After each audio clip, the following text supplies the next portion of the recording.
마가복음 4장 1절에서 20절 말씀입니다.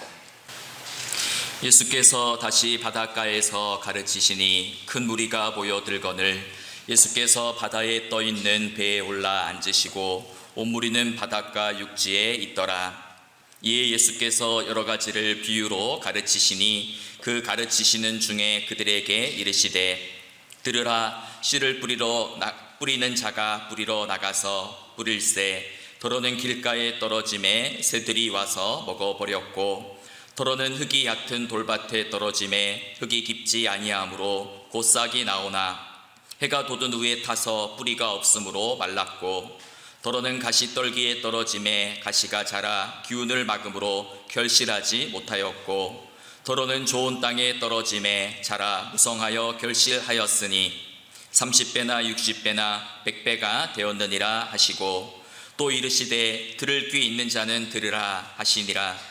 예수께서 홀로 계실 때에 함께한 사람들이 12 제자와 더불어 그 비유들에 대하여 물으니 이르시되 하나님 나라의 비밀을 너희에게는 주었으나 외인에게는 모든 것을 비유로 하나니 이는 그들로 보기는 보아도 알지 못하며 듣기는 들어도 깨닫지 못하게 하여 돌이켜 죄사함을 얻지 못하게 하려 함이라 하시고 또 이르시되 너희가 이 비유를 알지 못할진대 어떻게 모든 비유를 알겠느냐. 뿌리는 자는 말씀을 뿌리는 것이라. 말씀이 길가에 뿌려졌다는 것은 이들을 가리킴이니 곧 말씀을 들었을 때에 사탄이 즉시 와서 그들에게 뿌려진 말씀을 빼앗는 것이요 또 이와 같이 돌밭에 뿌려졌다는 것은 이들을 가리킴이니 곧 말씀을 들을 때에 즉시 기쁨으로 받으나 그 속에 뿌리가 없어 잠깐 견디다가 말씀으로 인하여 환난이나 박해가 일어나는 때에는 곧 넘어지는 자요 또 어떤 이는 가시떨기에 뿌려진 자니 이들은 말씀은 듣기는 하되 세상의 염려와 재물의 유혹과 기타 욕심이 들어와 말씀을 막아 결실하지 못하게 되는 자요 좋은 땅에 뿌려졌다는 것은 곧 말씀을 듣고 받아 30배나 60배나 100배의 결실을 하는 자니라. 아멘. 예수님은 이 땅에 오셔서 하나님의 나라가 무엇인지를 보여주는 삶을 사셨습니다. 그래서 하나님 나라를 선포하시고 또 가르치시고 삶으로 하나님 나라를 보여주시며 전파하셨습니다.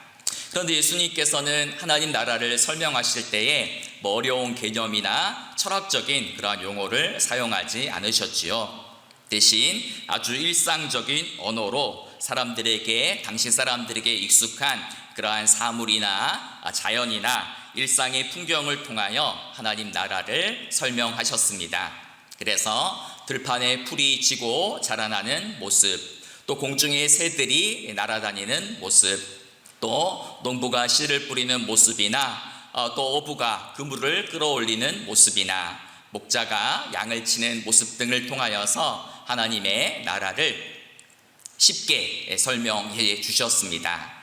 오늘 우리가 읽은 본문도 그렇지요. 농부가 씨를 뿌리는 그런 모습을 통하여서 하나님 나라의 비밀을 알려주고 계십니다. 이 비유는 이제 마태, 마가, 누가복음에 모두 다 등장하는 비유입니다. 다 등장한다는 말은 그만큼 중요한 비유다라는 이야기이죠. 그래서 예수님께서도 오늘 13절 말씀을 통해서 너희가 이 비유를 알지 못할진대 어떻게 모든 비유를 알겠느냐 이렇게 말씀하시죠. 이것이 무슨 뜻입니까? 이 씨 뿌리는 자의 비유를 알지 못하면 다른 비유도 너희가 깨달을 수 없다라는 말이죠. 즉 오늘의 이 비유가 다른 비유를 이해하고 깨닫는 그러한 열쇠가 되는 비유이고 또한 하나님 나라를 이해하는 그러한 키가 되는 그러한 비유다라는 말씀입니다. 한 농부가 씨앗을 흩어 뿌렸는데 씨앗마다 떨어진 장소가 달랐죠. 더러는 길가에 떨어지고 더러는 흙이 얕은 돌밭에 떨어지고 가시 떨기에 떨어지고 또 좋은 땅에 떨어지기도 했습니다. 똑같은 씨앗인데 어디에 떨어지냐에 따라서 그 씨앗의 운명이 바뀌게 되는 것이죠. 얼핏 이런 생각이 들기도 합니다. 아니, 농부가 처음부터 좋은 땅에만 씨앗을 뿌렸으면 될 텐데 왜 길가나 돌밭이나 가시덤불에다가 씨를 뿌렸을까 하는 이런 의문이 들기도 합니다. 그런데 이런 의문은 당시 이제 팔레스타인 지역의 그러한 농사법을 이해하면 금방 의문이 풀리지요. 그래서 오늘날에는 어떻게 이제 농사를 짓습니까? 먼저 밭을 갈고 밭을 뒤엎고 그 다음에 거기에 있는 뭐 돌이나 잡초를 다 제거하고 그 위에다가 씨를 뿌리고 흙을 덮지 않습니까? 그런데 이제 당시에는 농부가 이제 씨앗을 이렇게 어깨에 메고 씨앗 부대를 어깨에 메고 그것을 이렇게 흩어서 이제 뿌렸습니다. 그리고 뿌린 다음에 그 후에 쟁기로 땅을 뒤엎는 방식으로 이제 농사를 지었다라는 것입니다. 그래서 농부가 씨앗을 흩어서 뿌리니까 바람에 날려서 어떤 씨앗은 뭐 길가에 떨어지기도 하고 돌밭에 떨어지기도 했다라는 이런 이제 이야기입니다. 여기서 씨앗이 무엇이죠? 바로 하나님의 말씀입니다. 그리고 이 씨앗이 떨어지는 땅은 바로 그 말씀을 듣는 사람들의 마음, 밭을 가리키고 있습니다. 그래서 예수님은 이 하나님 말씀을 전하실 때에 이제 좋은 땅에만 말씀을 뿌리거나 심지 않으셨죠. 그래서 예수님은 말씀을 전하실 때에 세리와 죄인들에게도 말씀을 전하시고 병자와 가늠한 여인에게도 또한 자신을 배반할 가롯 유다에게도 하나님의 말씀을 뿌리고 전하셨습니다. 하나님 나라의 복음이 모든 사람에게 전해지기를 원하셨던 것이죠. 그런데 여기서 말하는 이 네 가지 종류의 땅이라는 것은 단지 우리의 마음의 상태나 마음의 반만을 가리키는 것이 아니고 네 가지 종류의 다른 사람들을 가리키고 있습니다. 왜냐하면 우리가 성경을 자세히 읽어보면 15절에 보면 말씀이 길가에 뿌려졌다는 것은 이들을 가리킴이니 이러한 사람들을 가리킨다는 말이죠. 16절에도 돌밭에 뿌려졌다는 것은 이들을 가리킨다. 이러한 부류의 사람을 가리킨다라는 뜻입니다. 18절도 마찬가지죠. 그래서 오늘 비유에 나오는 네 종류의 땅은 우리 마음에 있는 여러 상태를 가리키는 말이기도 하지만 마가복음에 나타난 여러 부류의 사람들, 다른 그룹의 사람들을 가리킨다라고 볼 수 있습니다. 그렇다면 이 네 가지 종류의 땅은 어떤 부류의 사람을 가리킬까요? 말씀을 듣는 가운데 나는 지금 어떤 땅으로 살아가고 있는지, 나는 어떤 부류의 사람으로 살아가고 있는지를 또 살펴보시면서 들으시기를 바랍니다. 첫째는 이제 길가에 떨어진 씨앗입니다. 길가는 사람들이 이제 밟고 지나감으로 땅이 딱딱하고 굳어진 땅을 이제 가리킵니다. 그래서 이곳에 씨앗이 떨어지면 씨앗이 깊이 들어가지 못하고 그냥 땅 위에만 있기 때문에 새들이 와서 먹어버린다라는 것이죠. 예수님은 이 비유의 뜻을 15절에서 이렇게 설명해 주시죠. 말씀이 길가에 뿌려졌다는 것은 이들을 가리킴이니 곧 말씀을 들었을 때에 사탄이 즉시 와서 그들에게 뿌려진 말씀을 빼앗는 것이다. 우리에게도 하나님의 말씀이 찔리는 말씀이 되어야 되고 들리는 말씀이 되어야 되고 깨달아지는 말씀이 되어서 하나님의 말씀이 진리입니다라는 그런 고백이 있어야 하는 것입니다. 길가와 같이 딱딱한 마음, 굳어진 마음, 내 생각으로 가득 찬 마음이 있다면 하나님 내 마음을 녹여주시고 귀경해 주셔서 하나님 말씀이 들려지고 그 말씀이 내 삶에 침투하게 하옵소서. 그렇게 기도하는 우리가 되기를 소망합니다. 두 번째 씨앗은 어디에 떨어졌습니까? 돌밭에 떨어졌죠. 그래서 겉으로는 흙에 덮인 것처럼 보이지만 그 밑에는 딱딱한 자갈들이 있어서 말씀이 뿌리를 내리지 못합니다. 그래서 싹은 나지만 햇볕이 나면 금방 말라버려서 그 씨앗이 죽어버린다라는 것이죠. 예수님은 이 비유의 뜻을 이렇게 해석하지요. 이와 같이 돌밭에 뿌려졌다는 것은 이들을 가리킴이니 곧 말씀을 들을 때에 즉시 기쁨으로 받으나 그 속에 뿌리가 없어 잠깐 견디다가 말씀으로 인하여 환난이나 박해가 일어나는 때에는 곧 넘어지는 자다라고 그렇게 이야기를 하고 있습니다. 하나님 말씀을 듣는 그 순간에는 말씀이 은혜롭게 들리고 기쁨으로 받지만 정작 내 삶에 작은 고난이나 어려움이 있으면 쉽게 실족하고 넘어지는 사람이다라는 것이죠. 마가복음에서 이런 부류의 사람들은 누구일까요? 굉장히 아이러니하게도 바로 예수님을 따라다니던 제자들이었습니다. 그래서 오늘 비유 다음에 등장하는 이야기가 이제 무엇이냐면, 오늘 비유 다음에 등장하는 그 사건이 바로 예수님께서 바람과 바다를 잔잔케 하신 사건이죠. 배를 타고 가는데 큰 풍랑이 일자 제자들이 두려움에 휩싸여서 예수님을 찾아가서 배고물에 주무시고 계신 예수님을 흔들어 깨웁니다. 선생님, 우리가 죽게 된 것을 왜 돌아보지 않습니까? 라고 원망하듯 예수님을 깨우는 그러한 장면들이 등장하죠. 예수님의 제자들이 누굽니까? 예수님의 말씀을 들을 때에 은혜롭다 기쁨으로 그 말씀을 들었고, 예수님이 행하신 많은 기적들을 직접 자신의 두 눈으로 보았지만 정작 자기 삶의 배에 풍랑이 일었을 때에는 예수님의 함께 하심을 믿지 못하고 신뢰하지 못하는 그러한 연약한 모습을 보여주는 것입니다. 사실 이후에도 예수님의 제자들은 예수님이 걸어가시는 길을 잘 이해하지 못했습니다. 예수님은 장차 십자가를 지실 것을 한 번만 말씀하신 것이 아니라 3차례에 걸쳐 말씀하십니다. 첫 번째로 십자가를 지실 것을 예고하자 베드로가 어떻게 반응했습니까? 예수님, 절대 십자가 지시면 안 됩니다 라고 예수님이 걸어가시는 그 길을 막으면서 예수님께 항변하고 오히려 예수님을 꾸짖었죠. 두 번째, 예수님께서 얘들아, 나는 이제 십자가를 지고 십자가의 길로 간다라고 했을 때 제자들은 그 말을 이해하지 못하고 뭐 했습니까? 길을 걸어가면서 누가 더 크냐라는 문제로 논쟁하며 싸웠습니다.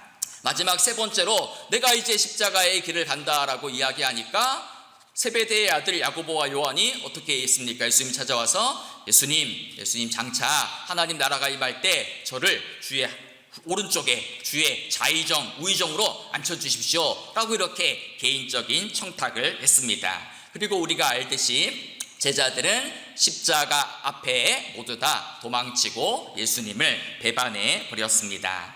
이처럼 예수님의 제자들은 예수님을 정치적인 메시아, 영광의 주님으로만 인식하고 있었지 예수님이 걸어가시는 그 길에 있는 고난의 의미를, 십자가의 의미를 제대로 파악하지 못했던 것입니다. 여러분, 흔히 이제 예수님을 믿고 따르면서도 이제 부와 영광과 어떤 건강만을 추구하는 신앙을 가리켜서 이제 복을 추구하는 시간이다, 복을 구하는 신앙이다 해서 기복신앙이다 라고 이렇게 부르죠. 그런데 이 기복신앙을 어떤 사람이 기복신앙은 기복이 심한 신앙이다 라고 이렇게 말을 한 적이 있습니다. 무엇입니까? 예배 드릴 때는 예배당 안에서는 열심히 찬양하고 뜨겁게 기도하지만 세상에 나아가서 조그마한 어려움만 만나도 찬물을 끼얹듯이 금방 우리의 열정과 믿음이 식어지는 그러한 냄비와 같은 신앙을 가리키는 말입니다. 그것이 바로 돌밭신앙이죠. 우리도 이 말씀 앞에서 나는 지금 돌밭신앙을 가지고 있진 않는지, 돌밭에 뿌린 씨앗과 같은 삶을 살고 있지 않는지 돌아보아야 합니다. 여러분, 예수님은 자신을 따르는 사람을 두 부류로 구분하셨죠. 뭡니까? 무리와 제자로 구분하셨습니다. 무리와 제자는 예수님을 따라다니는 계산법이 다릅니다. 무리는 항상 뭐 생각해요?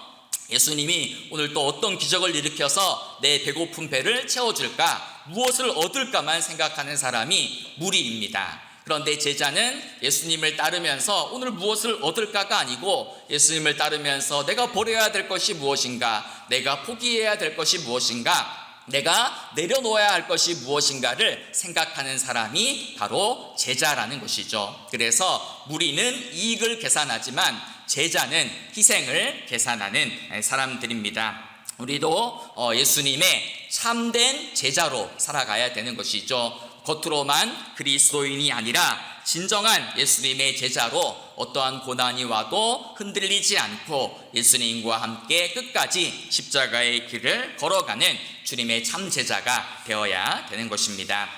세 번째는 어디에 떨어졌죠? 가시덤불에 떨어졌습니다. 씨앗에는 싹이 나지만 함께 자라난 가시덤불이 햇볕과 영양분을 빼앗아 가기 때문에 그 씨앗은 깊이 자라나지 못한다라는 것이죠. 예수님은 이런 부류의 사람들이 누구라고 해석하냐면 세상의 염려와 재물의 유혹과 기타 욕심이 들어와서 말씀을 막아서 결실하지 못하게 되는 자가 바로 가시떨기에 뿌려진 씨앗과 같은 사람이다라고 이야기하십니다.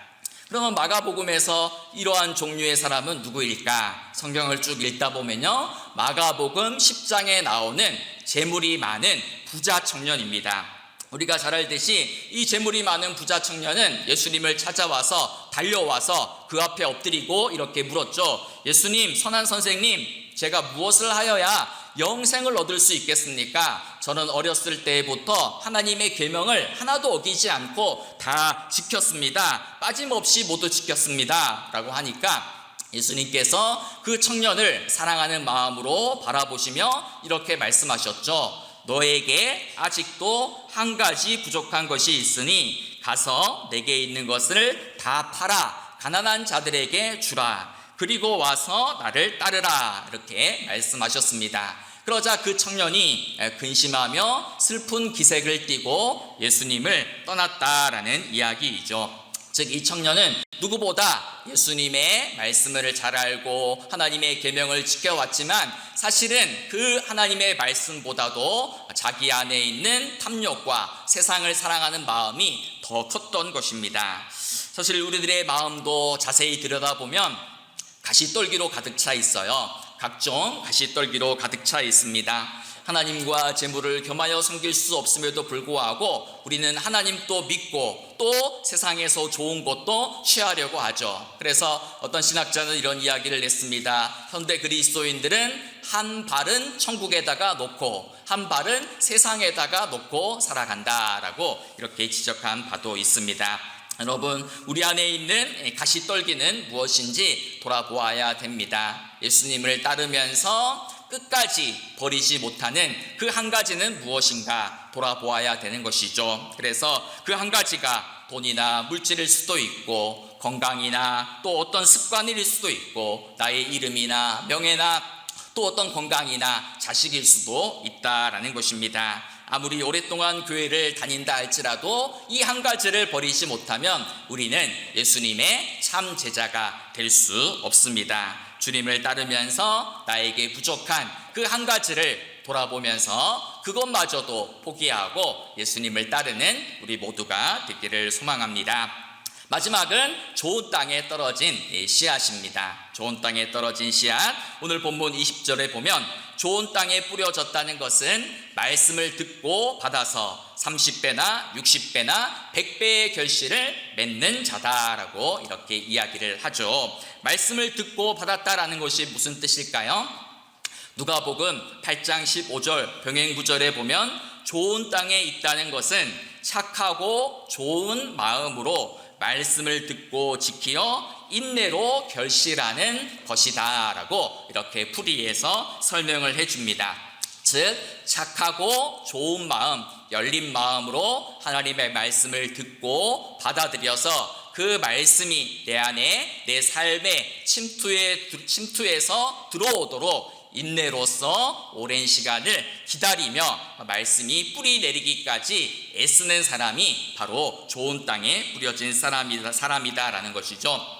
좋은 땅이라는 것은 타고나는 것이 아니고 만들어져 가는 것입니다. 우리는 계속해서 우리 마음의 굳은 땅, 묵은 땅을 갈아엎고 기경해야 됩니다. 하나님의 말씀을 듣고 그 말씀이 뿌리 내리고 결실 내리고 그 말씀을 내가 삶으로 번역하고 삶으로 실천할 때까지 계속해서 순종하는 그러한 삶을 살아야 되는 것이죠.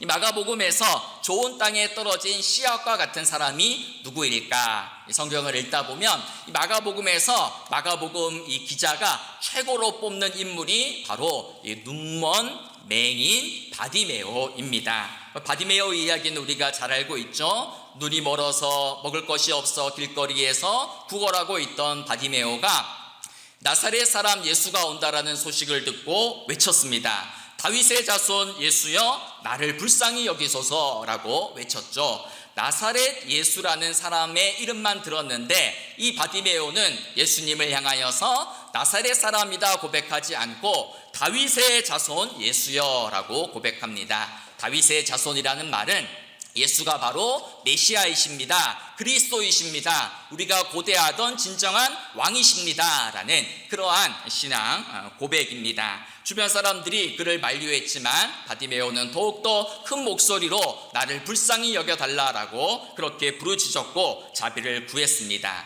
그때 예수께서 바디메오의 그 음성을 듣고 바디메오를 오라라고 부르자 바디메오가 어떤 반응을 보였습니까? 맹인이 겉옷을 내버리고 뛰어 일어나 예수께 나아오거늘 이렇게 이야기합니다. 바디메오가 겉옷을 버리고 뛰쳐나가서 예수님 앞으로 나아갔다라는 것이죠. 여기서 겉옷은 그냥 단순한 우리 가디건이 아니고 당시 사람들에게는 이 겉옷이라는 것은 특별히 가진 것이 없는 거지 맹인 바디메오에게 겉옷이라는 것은 자기 생명을 지켜주는 목숨과도 같은 것이었습니다. 낮에는 뜨거운 햇빛을 피할 수 있고 밤에는 이불을 대신 삼아 그것을 겉옷을 덮고 잤기 때문에 자기에게 있는 가장 소중한 것 그것을 버리고 지금 예수님을 따르고 있다라는 것이죠. 이 이야기가 뭡니까? 바로 앞에 나왔던 재물이 많은 부자 청년 이야기와 대조하는 겁니다. 돈이 많은 재물이 많은 부자 청년은 그 한 가지를 버리지 못해서 예수님을 따르지 못했는데 눈먼 거지 바디메오는 그 한 가지를 버리고 예수님을 따르고 쫓았다라는 것을 마가복음 기자가 강조해서 표현하고 있는 것입니다. 그리고 바디메오에게 묻죠. 내가 너에게 무엇 해주기를 원하느냐? 라고 이렇게 묻자 바디메오가 뭐라고 대답했습니까? 보기를 원합니다 라고 이렇게 이야기했습니다. 그래서 얼핏 보면 그냥 눈뜨기를 원했다라는 이런 말처럼 들리지만 사실 조금 더 이제 원문의 그러한 뉘앙스를 가지고 해석을 하면 단지 육신의 눈을 뜨고 싶습니다 라고 이야기한 것이 아니고 내가 다시 위를 보기를 원합니다 라는 이러한 고백이 담겨져 있습니다. 즉 바디메오는 단지 육신의 눈을 뜬 것이 아니고 하나님 내가 눈을 떠서 위를 보기를 원합니다. 내가 눈을 떠서 하나님의 아들이시오 다윗의 자손인 당신을 보고 싶습니다 라고 이렇게 고백을 하는 것이죠. 단순한 육신의 눈이 아니라 예수님을 보고 싶다라는 그러한 고백을 한 것입니다. 그리고 이후에 하나님의 은혜로 눈을 뜨게 된 바디메오가 가장 먼저 행한 일이 무엇입니까? 마가복음 10장 52절에 보면 그가 곧 보게 되어 예수를 길에서 따르니라 라고 이렇게 이야기를 하죠. 바로 모든 것을 버리고 눈을 뜨자마자 가고 싶은 곳도 있고 먹고 싶은 것도 있고 놀러 가고 싶은 것도 있고 만나야 될 사람들 있을 텐데 다 버리고 그 길에서 예수님을 따랐다라는 것이죠. 그리고 예수님을 따르는 그 길은 영광의 길이 아니라 승리의 길이 아니라 10장 이후에 11장에 바로 예수님께서 십자가를 지시기 위하여 예루살렘 성전에 들어가시는 장면이 등장합니다.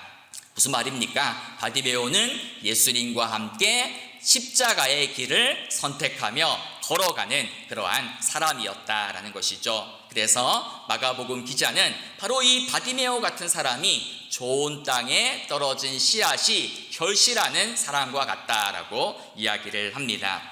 여러분 30배, 60배, 100배의 열매를 맺는다 이렇게 하니까 우리가 좋아하잖아요. 30배, 60배, 100배의 축복을 받아야지 이렇게 생각하는데 이 결실이라는 것은 개인의 그러한 축복이나 개인의 영광이 아니고 하나님 나라의 복음이 30배, 60배, 100배가 되어서 확장되고 전파된다라는 그러한 뜻입니다. 그래서 이 예수님께서 씨앗은 하나님의 말씀이고 그 예수님께서 전하셨던 하나님 나라의 복음이 좋은 땅과 같은 사람을 통하여서 하나님 나라의 복음이 30배, 60배, 100배의 열매를 맺게 된다라는 것이죠. 누구를 통해서 그러한 열매를 맺습니까? 바로 좋은 땅과 같은 사람, 하나님 말씀을 듣고 그 말씀을 받아들여서 그 말씀을 삶으로 실천하며 살아내는 그 사람을 통하여서 하나님 나라가 확장된다라는 이야기가 바로 오늘 씨 뿌리는 자의 비유입니다.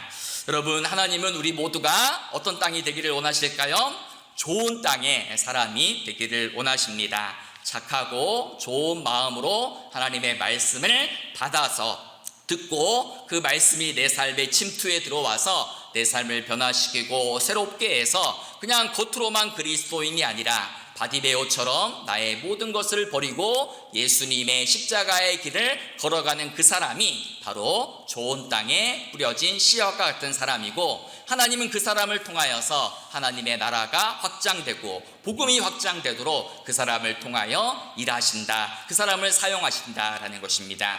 그래서 오늘의 말씀을 기억하면서 하나님, 나를 통하여서 하나님 나라가 확장되기를 원합니다. 하나님, 내가 하나님 말씀이 내 안에 심겨져서 30배, 60배, 100배의 결실을 맺어서 나를 통하여 하나님 나라의 복음이 왕성히 확장되게 해주십시오 라고 기도하며 결단하는 우리 모두가 되기를 소망하며 축복합니다.